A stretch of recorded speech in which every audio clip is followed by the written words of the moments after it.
बिस्मिल्लाहिर्रहमानिर्रहीम, अस्सलाम वालेकुम। आप देख रहे हैं पाकिस्तान टॉक, मैं ज़ीशान नूर हूँ। पंजाब में इलेक्शन के हवाले से हम मुख्तलिफ हल्के कवर कर रहे थे, लेकिन फिर 14 मई को इलेक्शन नहीं हुए। उसके बाद फिर सूरत इलेक्शन से कहीं और तरफ डाइवर्ट हो गई। फिर 9 मई को जो वाक़यात हुए, उसके बाद फिर पाकिस्तान तहरीक इंसाफ की लीडरशिप और वर्कर्स के खिलाफ जो क्रैकडाउन शुरू हुआ, उसके बाद फिर इलेक्शन को लोग वैसे ही भूल गए। मुल्क में अफरा तफरी शुरू हो गई। लेकिन अब कोई 2 से 3 पिछले हफ्तों में कुछ ऐसे इशारे सामने आए हैं, कुछ ऐसी पेशरफ्त जो है वो कुछ हुई हैं, जिसके बाद हम कह सकते हैं कि अब इलेक्शन होने जा रहे हैं। उनमें एक तो जो इस्तेहकाम पाकिस्तान पार्टी का क्या वजूद में आया, क्योंकि हर इलेक्शन से पहले इस तरह के ग्रुप जो हैं वो सामने आते हैं, जोड़ तोड़ किया जाता है। तो एक तो वो इशारिया सामने आया कि उसमें कुछ मुनहरफ लोग जो हैं वो उसमें शामिल हुए। एक किंग्स पार्टी बनाकर सामने लाने की कोशिश की गई। उसके अलावा मुस्लिम लीग काफ को भी थोड़ा सा मजबूत करने की कोशिश की गई। उसके अलावा फिर गुज़श्ता को 2 दिन पहले आसफ अली जरदारी और उसके बेटे, जो पाकिस्तान पीपल्स पार्टी के चेयरमैन और को चेयरमैन हैं, वो दुबई रवाना हुए और इतलात हैं कि वो ईद भी वहीं पर मनाएंगे। उसके अलावा जो मुस्लिम लीग नून के ताहियात कायद हैं मियां नवाज शरीफ, वो भी दुबई में मौजूद हैं। जहांगीर खान तरीन और उसकी पार्टी के भी 1-2 रहनुमा जो हैं वो भी दुबई रवाना हो गए हैं। तो आज की इतलात भी यही थी कि जब मैं वीडियो रिकॉर्ड कर रहा हूँ उससे कुछ देर कबल के वहाँ पर उनकी मुलाकात भी हुई है और इलेक्शन के मुतल्लिक डिटेल में उन्होंने डिस्कस किया है कि कब इलेक्शन में जाना है, कैसे जाना है, किस फ्रेमवर्क के तहत जाना है। तो बाज़ार तो ये महसूस होता है कि आने वाले कुछ महीनों के अंदर इलेक्शन हो जाएंगे। तो अब हम कोशिश करेंगे कि रोज़ाना की बुनियाद के ऊपर 1 बाय 1 तमाम हल्के कवर करें। किस हल्का में कौन सी पार्टी जीतने की पोजीशन में है, ये तमाम तर सूरत हाल मैं कोशिश करूंगा कि मैं आपके सामने रखता जाऊं। तो हमने हल्के कवर किए थे, उसमें ज़िला बहावलपुर और ज़िला लोधरा के हल्के थे। आज हम बात कर लेते हैं जनूबी पंजाब के एक इंतहाई सियासी तौर पर अहमियत के हामिल ज़िला लोधरा की। ज़िला लोधरा जो है ये पहले भी बड़ी अहमियत का हामिल था, लेकिन अब इसकी अहमियत जो है वो ज़्यादा शिद्दत इख्तियार कर गई है। उसकी रीज़न ये है कि जहांगीर खान तरीन, जिन्होंने इस्तेहकाम पाकिस्तान पार्टी बनाई है, उनका तल्लुक भी इसी ज़िला से है। ज़िला लोधरा में नाज़रीन 3 बड़ी पॉलिटिकल फैमिलीज़ हैं। उन्हीं 3 बड़े जो सियासी ग्रुप हैं, उनके इर्द गिर्द जो है वो ज़िला लोधरा की सियासत घूमती है। उनमें जो एक सबसे बड़ा स्टेक होल्डर ग्रुप है वो शहीद कांजू ग्रुप है। शहीद कांजू ग्रुप क्यों सबसे बड़ा स्टेक होल्डर है, उसकी वजह भी मैं आपके सामने रखता हूँ। शहीद कांजू ग्रुप के 2 बड़े सियासी रहनुमा हैं जो इस पूरे ग्रुप को, शहीद कांजू ग्रुप को लीड करते हैं। उनमें एक तो जो इस वक्त के मौजूदा मिनिस्टर स्टेट हैं फॉर इंटीरियर, खान अब्दुर्रहमान खान कांजू हैं, और दूसरे खान सदीक खान बलोच हैं। ये 2 बड़े सियासी रहनुमा हैं जो शहीद कांजू ग्रुप को ज़िला लोधरा में सियासी तौर पर मामला सारे देखते हैं। उसके अलावा इनके साथ जो बाकी के सूबाई असम्बली के इनके दोस्त हैं जो सूबाई असम्बली की निश्चित पर इलेक्शन लड़ते हैं, वो भी इस ग्रुप का हिस्सा है और ये सबसे बड़ा स्टेक होल्डर ग्रुप है ज़िला लोधरा का। इसके बाद जो दूसरे नंबर के ऊपर बड़ा स्टेक होल्डर ग्रुप है वो पाकिस्तान तहरीक इंसाफ है। पाकिस्तान तहरीक इंसाफ की जो पीटीआई फैमिली है वहाँ पर उसे चूंकि पहले तो जहांगीर खान तरीन ही लीड करते थे, लेकिन जब से वो पार्टी से अलहदा हुए हैं तो उसके बाद वहाँ पर उन्हें ज़िला लोधरा में मियां शफीक अराई और खान अख्तर खान कांजू तमाम पीटीआई का मामला देखते हैं और उनके साथ जो सूबाई असम्बली की 5 नशिस्तें हैं, वहाँ पर जो सूबाई असम्बली के उम्मीदवार होते हैं वो उनके ग्रुप में शामिल हैं। और ये 2 मतलब बड़े शहीद कांजू ग्रुप और पीटीआई, ये 2 बड़े सियासी स्टेक होल्डर हैं ज़िला लोधरा में। तीसरे नंबर के ऊपर जो जहांगीर खान तरीन का ग्रुप है वो भी इस ज़िला में एक बड़ा स्टेक होल्डर है, लेकिन अगर हम रिजल्ट्स की बात करें तो वो तीसरे नंबर के ऊपर आता है। ज़िला लोधरा के नाज़रीन 7 जो हैं वो टोटल हल्के हैं। उनमें 2 सूबाई असम्बली, 2 कौमी असम्बली के हल्के हैं और उनके नीचे 5 सूबाई असम्बली के हल्के हैं। वैसे तो आपने नॉर्मली देखा होगा कि एक कौमी असम्बली के हल्के के नीचे 2 सूबाई असम्बली के हल्के होते हैं, लेकिन ज़िला लोधरा का एक हल्का है NA 161 जो ज़िला लोधरा के शहरी इलाके के ऊपर मुहित है और दुनियापुर और इसके मलाफात के इलाके भी इस हल्का में आते हैं। इसके नीचे 3 सूबाई असम्बली के हल्के हैं। तो अगर हम ज़िला लोधरा की मुकम्मल सियासी सूरत हाल को डिस्कस करेंगे, साथ के साथ हल्के डिस्कस करेंगे, तो ये वीडियो बहुत लंबी हो जाएगी। तो कोशिश करते हैं कि इसे 2 पार्ट में हम कर लें। आज हम पार्ट 1 करेंगे, कल हम पार्ट 2 करेंगे। आज हम जो पार्ट 1 है उसमें हम NA 161 और उसके नीचे जो 3 सूबाई असम्बली के हल्के हैं जिसमें PP 224, PP 227 और PP 228 हैं, हम इसको आज पार्ट 1 में हम डिस्कस करते हैं। मौजूदा क्या सूरत हाल है, गुज़श्ता क्या सूरत हाल थी, वो तमाम डिटेल में आपके सामने रखता हूँ। फिर इंशाल्लाह कल जो है वो पार्ट 2 में जो इसका दूसरा हल्का है और उसके नीचे जो 2 सूबाई असम्बली के हल्के हैं उनको हम इंशाल्लाह पार्ट 2 में डिस्कस करेंगे। तो ज़िला लोधरा में नाज़रीन जो NA 161 है, ये ज़िला लोधरा का जो सारा शहरी इलाका है और दुनियापुर और इसके मज़ाफ़ात के जो इलाके हैं वो इस हल्का के अंदर आते हैं। वैसे तो 2013 से 2023 तक दो दफ़ा यहाँ पर इलेक्शन होना चाहिए था, चूंकि 2013 में जनरल इलेक्शन हुआ, फिर 2018 में जनरल इलेक्शन हुआ, तो दो दफ़ा इस नशिस्त के ऊपर इलेक्शन होना चाहिए था। लेकिन यहाँ पर दो की बजाय 4 दफ़ा इलेक्शन हुआ। क्यों हुआ, कब हुआ, वो तफसील मैं आपके सामने रखता हूँ। NA 161 जो है ये 2013 के जनरल इलेक्शन में इस हल्का में जो पाकिस्तान तहरीक इंसाफ की तरफ से नामजद उम्मीदवार थे वो उस वक्त के पाकिस्तान तहरीक इंसाफ के सेक्रेटरी जनरल जहांगीर खान तरीन थे, जबकि उनके मद्दे मुकाबिल शहीद कांजू ग्रुप की तरफ से खान सदीक खान बलोच उनके मद्दे मुकाबिल उम्मीदवार थे। 2013 के जनरल इलेक्शन में हालांकि जहांगीर खान तरीन साहब का एक बहुत बड़ा नाम था, लेकिन फिर भी खान सदीक खान बलोच ने उन्हें शिकस्त दे दी। फिर तकरीबन कुछ 2 साल के बाद जब इलेक्शन ट्रिब्यूनल ने ये फैसला दिया, आपको अगर याद हो कि 2013 के जनरल इलेक्शन के बाद PTI ने एक लॉन्ग मार्च भी किया था कि इलेक्शन में रिगिंग हुई है, धांधली हुई है, और उन्होंने डिमांड की थी कि आप सिर्फ 4 हल्के खोल दें और इन चारों हल्कों में रिकाउंटिंग हो जाए, तो उसके बाद जो है वो हम धरना खत्म कर देंगे। तो फिर 4 हल्के खुले थे, उसमें एक हल्का ये भी था। जब ये हल्के की दोबारा इसको इलेक्शन ट्रिब्यूनल ने जो फैसला है वो कलअदम करार दे दिया था, और उसके बाद दोबारा इस हल्का में बाई इलेक्शन कंडक्ट हुआ था। जब 2015 में दोबारा बाई इलेक्शन कंडक्ट हुआ तो उस वक्त जहांगीर खान तरीन यहाँ से दोबारा पाकिस्तान तहरीक इंसाफ की तरफ से नामजद उम्मीदवार थे, जबकि उनके मद्दे मुकाबिल खान सदीक खान बलोच मुस्लिम लीग नून के उम्मीदवार थे। चूंकि उन्होंने 2013 में खान सदीक खान बलोच ने आज़ाद हैसियत में इलेक्शन जीतकर मुस्लिम लीग नून में शमूलियत इख्तियार कर ली थी। अच्छा, यहाँ पर मैं आपको एक नाज़रीन पॉइंट बताता जाऊँ कि मैंने इसलिए शहीद कांजू ग्रुप को प्रेफर किया है, इसलिए शहीद कांजू ग्रुप को मैंने सबसे ज़्यादा मजबूत एक धड़ा जो है सियासी तौर पर ज़िला वडोदरा का कहा है, क्योंकि 2013 के जनरल इलेक्शन में 7 की 7 नशिस्तों के ऊपर शहीद कांजू ग्रुप ने अपने आज़ाद हैसियत में उम्मीदवार खड़े किए थे, और उन्होंने मुस्लिम लीग नून को भी शिकस्त दी थी, पाकिस्तान तहरीक इंसाफ को भी शिकस्त दी थी, और 7 की 7 नशिस्तों के ऊपर शहीद कांजू ग्रुप ने वाज़ेह तौर पर बरतरी हासिल करके ज़िला लोधरा को स्वीप किया था। उसके बाद फिर उन्होंने मुस्लिम लीग नून में शमूलियत इख्तियार कर ली। तो आप यहाँ से अंदाजा कर सकते हैं कि पूरा ज़िला अगर आज़ाद हैसियत में कोई ग्रुप जीत सकता है तो वो वहाँ का सबसे बड़ा स्टेक होल्डर होता है। अच्छा, हम बात कर रहे थे कि जब दोबारा यहाँ पर इलेक्शन बाई इलेक्शन कंडक्ट हुआ 2015 में, तो पाकिस्तान तहरीक इंसाफ की तरफ से जो उम्मीदवार थे वो जहांगीर खान तरीन साहब थे। उनके मद्दे मुकाबिल मुस्लिम लीग नून की तरफ से खान सदीक खान बलोच उम्मीदवार थे। जब इलेक्शन हुआ तो इस इलेक्शन में जहांगीर खान तरीन ने वाज़ेह अक्सरियत से ये इलेक्शन जीता। उन्होंने तकरीबन 1,40,000 वोट हासिल किए थे, तो एक बड़े मार्जिन के साथ उन्होंने ये इलेक्शन जीत लिया था। फिर वो तकरीबन 1 साल जो है वो इस हल्का से MNA रहे। फिर उसके बाद जब ऑफशोर कंपनीज वाला मामला आया तो पनामा का जो सूरत सामने आई, उसके बाद फिर सुप्रीम कोर्ट ऑफ पाकिस्तान ने जहांगीर खान तरीन को डिस्क्वालीफाई करार दे दिया था। जब वो नाअहल हुए तो फिर डेफिनेटली ये सीट खाली हो गई। तीसरी दफ़ा जो है वो इस हल्का में इलेक्शन कंडक्ट हुआ। उस वक्त PTI ने फैसला किया कि वो इस हल्का में जहांगीर खान तरीन के बेटे अली तरीन को मैदान में उतारेंगे। तो जब इलेक्शन हुआ तो पाकिस्तान तहरीक इंसाफ की तरफ से जो नामजद उम्मीदवार थे वो अली खान तरीन थे, जबकि दूसरी तरफ पाकिस्तान मुस्लिम लीग नून की तरफ से वहाँ के एक मुकामी बुजुर्ग सियासी रहनुमा पीर इकबाल शाह थे। पीर इकबाल शाह को उस वक्त मुस्लिम लीग नून और शहीद कांजू ग्रुप की हिमायत हासिल थी।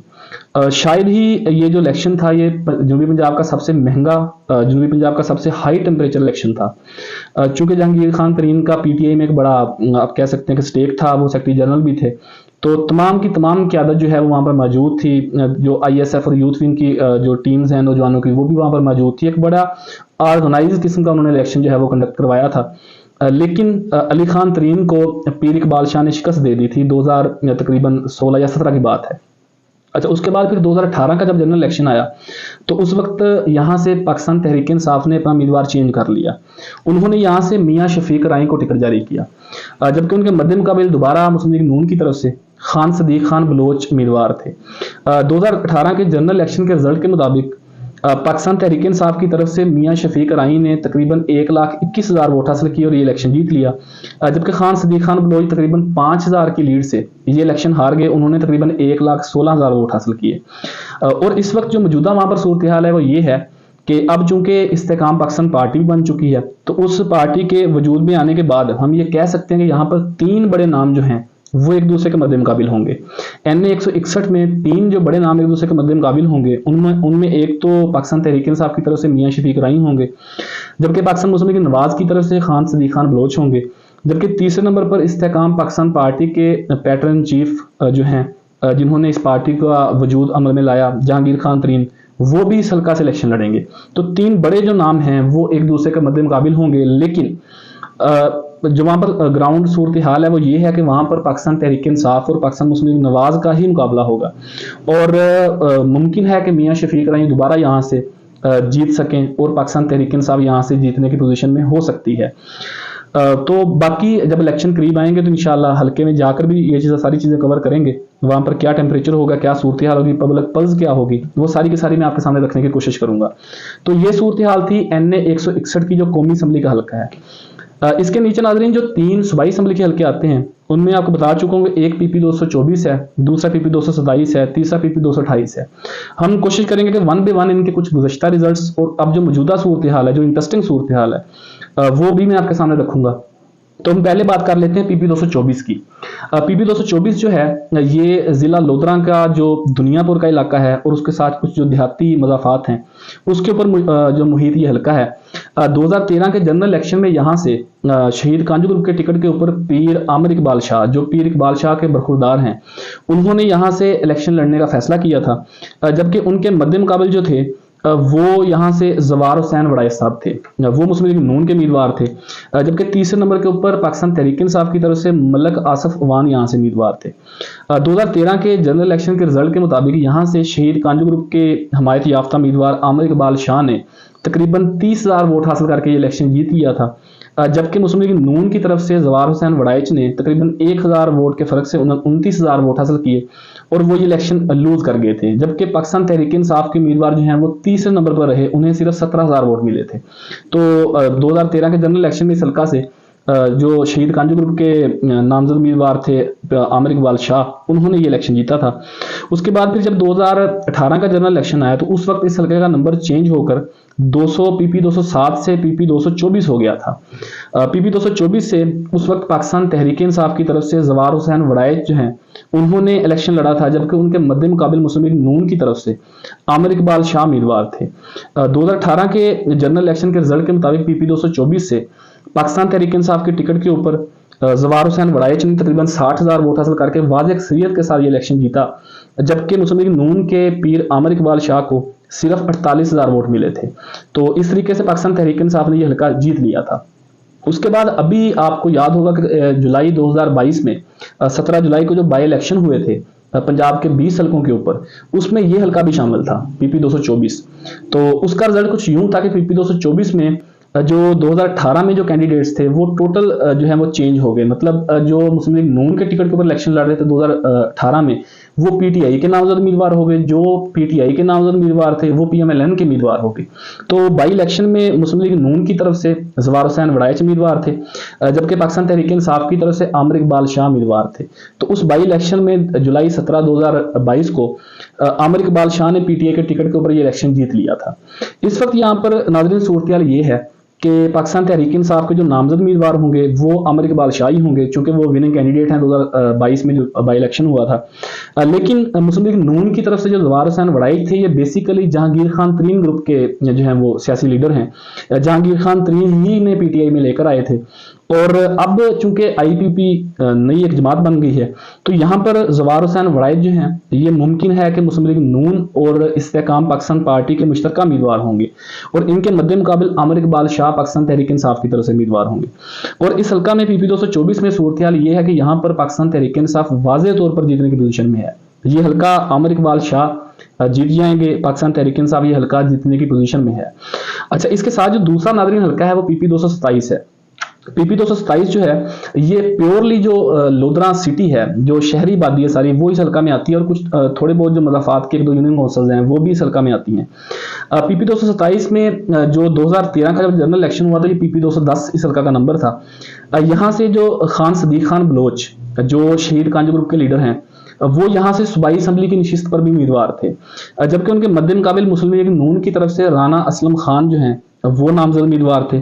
जबकि तीसरे नंबर के ऊपर यहाँ से पाकिस्तान तहरीक इंसाफ की तरफ से इरशाद अब्बास गल्लू जो हैं वो उम्मीदवार थे। तो 2013 के जनरल इलेक्शन के रिजल्ट के मुताबिक PP 210 से खान सदीक खान बलोच ने शहीद कांजू ग्रुप की तरफ से वाज़ेह अक्सरियत से इलेक्शन जीत लिया था। उन्होंने तकरीबन 33,000 वोट हासिल किए थे। जबकि राना असलम खान, जिनका तल्लुक पाकिस्तान मुस्लिम लीग नून से था, उन्हें सिर्फ 20,000 वोट मिले थे। जबकि तीसरे नंबर के ऊपर जो अरशाद अब्बास गल्लू हैं, जो पाकिस्तान तहरीक इंसाफ के नामजद उम्मीदवार थे, उन्हें सिर्फ 17,000 वोट मिले थे। तो शहीद कांजू ग्रुप के नामजद उम्मीदवार ने ये इलेक्शन जीत लिया था। फिर जब 2018 का जनरल इलेक्शन आया तो उस इलेक्शन में फिर जो है वो एक दफा मुस्लिम लीग नून ने खान सदीक खान बलोच को टिकट जारी किया, जबकि उनके मद्दे मुकाबिल पाकिस्तान तहरीक इंसाफ ने यहाँ से अपना उम्मीदवार चेंज किया, उन्होंने नवाब अमानुल्लाह खान को टिकट जारी किया। तो एक बड़ा टफ कंपटीशन हुआ। 2018 के जनरल इलेक्शन के रिजल्ट के मुताबिक पीपी 227 से खान सदीक खान बलोच ने तकरीबन 46,000 वोट हासिल करके इलेक्शन जीत लिया था, जबकि पाकिस्तान तहरीक इंसाफ के नामजद उम्मीदवार नवाब अमानुल्लाह खान को सिर्फ 39,000 वोट मिले थे। अच्छा, इस वक्त यहाँ पर सूरत नाज़रीन कुछ मुख्तलिफ है। सूरत ये है कि पाकिस्तान तहरीक इंसाफ ने तो दोबारा नवाब अमानुल्लाह को टिकट जारी कर दिया है, लेकिन पाकिस्तान मुस्लिम लीग नवाज ने भी डेफिनेटली खान सदीक खान बलोच को टिकट जारी करना है। लेकिन यहाँ पर जो इस्तेहकाम पाकिस्तान पार्टी है, उनका कोई यहाँ पर मजबूत उम्मीदवार नहीं है। यहाँ पर ये दो बड़े नाम हैं, खान सदीक खान बलोच है और नवाब अमानुल्लाह खान है। इनके अलावा कोई तीसरा बड़ा नाम जिसे जहांगीर खान तरीन अपनी जमात के टिकट के ऊपर मैदान में उतार सकें, वो यहाँ पर कोई बड़ा सियासी रहनुमा नहीं है। लेकिन आने वाले वक्त में कोई जोड़ तोड़ हो जाए, कोई सियासी रहनुमा को जमात छोड़कर वहां पे चला जाए, वो एक अलग बात है। लेकिन इस वक्त पीपी 227 में जो मुकाबला होगा वो पाकिस्तान मुस्लिम लीग नवाज और पाकिस्तान तहरीक इंसाफ का होगा, और इस हल्का में खान सदीक खान बलोच वाज़ेह तौर पर जीतने की पोजीशन में है। मुस्लिम लीग नून की पोजीशन यहाँ पर बहुत मजबूत है। बज़ाहिर मुस्लिम लीग नून की नहीं है, खान सदीक खान बलोच की अपनी क्रेडिबिलिटी है, शहीद कांजू ग्रुप की अपनी वहां पर जो स्टेक है, उस वजह से खान सदीक खान बलोच वाज़ेह तौर पर यहाँ से जीत सकते हैं। अच्छा, उसके साथ जो तीसरा हल्का है वो पीपी 228 है। पीपी 228 जो है ये जिला लोधरा के कुछ मशहूर यूनियन काउंसिल्स हैं। इसमें टोटल जो है वो 17 यूनियन काउंसिल्स हैं। उसमें यूसी सालसद, यूसी गोगड़ा, यूसी M53 और कुछ इसके अलावा जो मजाफाती इलाके हैं वो इस हल्का में आते हैं। 2013 के जनरल इलेक्शन में इस हल्के का नंबर पीपी 211 था। पीपी 211 में उस वक्त डेफिनेटली मैं पहले बता चुका हूं कि यहाँ पर शहीद कांजू ग्रुप ने स्वीप किया था। तो शहीद कांजू ग्रुप की तरफ से यहाँ से अहमद खान जो हैं वो नामजद उम्मीदवार थे, जबकि पाकिस्तान तहरीक इंसाफ की तरफ से कैप्टन रिटायर्ड इज्जत जावेद उम्मीदवार थे, जबकि तीसरे नंबर के ऊपर मुस्लिम लीग नून की तरफ से हसन महमूद यहाँ से उम्मीदवार थे। 2013 के जनरल इलेक्शन में जो रिजल्ट सामने आया वो ये था कि पीपी 211 से पाकिस्तान मुस्लिम लीग नवाज के हसन महमूद ने तकरीबन 22,000 वोट हासिल किए, वो तीसरे नंबर के ऊपर रहे, जबकि पाकिस्तान तहरीक इंसाफ के कैप्टन रिटायर्ड इज्जत जावेद ने तकरीबन कोई 23,000 वोट हासिल किए, वो दूसरे नंबर के ऊपर रहे, जबकि जो शहीद कांजू ग्रुप था उसके हमायत याफ्ता और उसके नामजद उम्मीदवार अहमद खान ने तकरीबन 32,000 वोट हासिल करके ये इलेक्शन जीत लिया था। उसके बाद फिर जब 2018 का जनरल इलेक्शन आया तो इस हल्का का नंबर जो है वो पीपी 211 से चेंज होकर पीपी 228 हो गया था। उस वक्त यहाँ से पाकिस्तान तहरीक इंसाफ की तरफ से नज़ीर अहमद खान जो हैं वो नामजद उम्मीदवार थे, जबकि उनके मद्दे मुकाबले जो मुस्लिम लीग नून की तरफ से नामजद उम्मीदवार थे वो वहाँ की एक बहुत ही आप कह सकते हैं कि मजहबी रुझान भी है लोगों का, लोग ज़ाती तौर पर उन्हें पसंद करते हैं। पीर सैयद रफ़ीउद्दीन शाह बुखारी हैं जो 2018 के जनरल इलेक्शन में मुस्लिम नून की तरफ से उम्मीदवार थे। ये भी शहीद कांजू ग्रुप के एक बड़े मोतबर, बड़े मोअज़्ज़ज़ और इलाके में एक अपना ज़ाती असर रसूख रखने वाले और सादा सिफ्त आदमी हैं। इन्होंने 2018 के जनरल इलेक्शन में यहाँ से मुस्लिम लीग नून के टिकट के ऊपर इलेक्शन लड़ा था, लेकिन पाकिस्तान तहरीक इंसाफ के नज़ीर खान बलोच ने 43,000 वोट हासिल करके इलेक्शन जीत लिया था, जबकि उनके मद्दे मुकाबले पीर रफ़ीउद्दीन शाह साहब जो हैं उन्हें 40,000 वोट मिले थे, तकरीबन 3,000 की लीड से वो इलेक्शन हार गए थे। फिर जब जुलाई 17 2022 को इलेक्शन हुआ, बाई इलेक्शन जो हुआ था उसमें दोबारा इस हल्का में एक दफा इलेक्शन कंडक्ट हुआ। उस वक्त चूंकि नज़ीर अहमद खान जो हैं वो मुनहरफ हो गए थे, वो पाकिस्तान तहरीक इंसाफ को छोड़कर जहांगीर खान तरीन के कैंप में चले गए थे, तो पाकिस्तान मुस्लिम लीग नवाज ने नज़ीर अहमद खान को टिकट जारी किया, जबकि पाकिस्तान तहरीक इंसाफ ने उनके मद्दे मुकाबिल कैप्टन रिटायर्ड इज्जत जावेद को टिकट जारी किया, जबकि तीसरे नंबर के ऊपर पीर रफ़ीउद्दीन शाह बुखारी ने आज़ाद हैसियत में इलेक्शन लड़ने का फैसला किया। तो इन तीनों उम्मीदवारान के दरमियान एक कांटे का मुकाबला हुआ, लेकिन जब इलेक्शन रिजल्ट आया तो मुस्लिम नून के जो नज़ीर अहमद खान थे वो दूर दूर तक कहीं दिखाई नहीं दिए, उन्हें शायद को 20,000 के करीब वोट मिले। यहाँ से पीर रफ़ीउद्दीन शाह बुखारी ने आज़ाद हैसियत में गड़े के इंतखाबी निशान के ऊपर ये इलेक्शन जीता, जबकि कैप्टन रिटायर्ड इज्जत जावेद जिनका तल्लुक पाकिस्तान तहरीक इंसाफ से था उन्होंने तकरीबन 39,000 वोट हासिल किए, तकरीबन 6,000 की लीड से वो इलेक्शन हार गए थे। अच्छा, इस वक्त यहाँ पर नाज़रीन सूरत हाल बड़ी दिलचस्प है, वो ये है कि यहाँ से पाकिस्तान तहरीक इंसाफ के तो नामजद उम्मीदवार कैप्टन रिटायर्ड इज्जत जावेद ही होंगे, जबकि मुस्लिम लीग नून की तरफ से पीर सैयद रफीउद्दीन शाह बुखारी ही उम्मीदवार होंगे। वो पहले भी मुस्लिम लीग नून का ही हिस्सा थे, लेकिन आपको पता है कि जो मुनहरफ अरकान थे उन्हें टिकट जो है वो मुस्लिम लीग नून ने जारी करने थे, उनका वादा था उनके साथ। तो इस वजह से उन्होंने पीर सैयद रफीउद्दीन शाह बुखारी की जगह के ऊपर नज़ीर अहमद खान को टिकट जारी कर दिया था। लेकिन अब जो इलेक्शन आने वाला, जो 2 से 3 महीने के बाद इलेक्शन आ रहे हैं, उसमें यहाँ पर 3 जो नाम हैं वो एक दूसरे के मद्दे मुकाबिल होंगे। उसमें कैप्टन रिटायर्ड इज्जत जावेद होंगे, उनमें पीर सैयद रफीउद्दीन शाह मुस्लिम लीग नून के उम्मीदवार होंगे, जबकि जो नज़ीर अहमद खान हैं वो इस्तेहकाम पाकिस्तान पार्टी के उम्मीदवार होंगे, जो जहांगीर खान तरीन के कैंप के जो वो सियासी लीडर हैं। तो यहाँ पर जो वाज़ेह तौर पर जीतने की पोजीशन में है वो पीर सैयद रफीउद्दीन शाह बुखारी हैं, चूंकि उनका अपना ज़ाती असर रसूख हल्के में बहुत ज़्यादा है। तो बज़ाहिर हम अगर चारों हल्कों की बात करें, जो हम डिटेल सारी डिस्कस की है, इसमें एक कौमी असम्बली का हल्का, 3 सूबाई असम्बली के हल्के हैं। अगर हम चारों हल्कों की बात करें तो यहाँ पर एक कौमी असम्बली का हल्का NA 161, वहां से पाकिस्तान तहरीक इंसाफ जीतने की पोजीशन में है, और PP 224 से भी पाकिस्तान तहरीक इंसाफ जीतने की पोजीशन में है। उसके अलावा जो PP 227 और PP 228 है, यहां से मुस्लिम लीग नून वाज़ेह तौर पर जीतने की पोजीशन में है। तो बज़ाहिर इन चारों हल्कों में 2 हल्कों में पाकिस्तान तहरीक इंसाफ जीतेगी और 2 हल्कों में मुस्लिम लीग नवाज जो है वो वाज़ेह तौर पर जीतने की पोजीशन में है। ये इस वक्त की मौजूदा सूरत हाल है। आने वाले चंद दिनों में कोई बड़ी पेशरफ्त हो जाए, कोई बड़ा जोड़ तोड़ हो जाए, कोई लोग पार्टी चेंज करके दूसरी पार्टी में चले जाएं तो एक अलग बात है। लेकिन इस वक्त तक, जब तक हम ये वीडियो रिकॉर्ड कर रहे हैं, तो इन चारों हल्कों में से 2 हल्के जो हैं वो पाकिस्तान तहरीक इंसाफ के हिस्से में जाएंगे, जबकि 2 हल्के जो सूबाई असम्बली के हैं वो पाकिस्तान मुस्लिम लीग नवाज के हिस्से में जाएंगे। इन चारों हल्कों में जहांगीर खान तरीन की पार्टी, जहांगीर खान तरीन के ग्रुप से उनके टिकट के ऊपर कोई भी सियासी रहनुमा जीतने की पोजीशन में नहीं है। ये ऑन ग्राउंड सूरत हाल है, ये मैं अपनी तरफ से कोई बात नहीं कर रहा। बाकी इंशाल्लाह जब इलेक्शन करीब आएंगे तो हम जाएंगे इन हल्कों में, और वहां पर जो ऑन ग्राउंड सूरत हाल होगी, लोगों से बात भी करेंगे।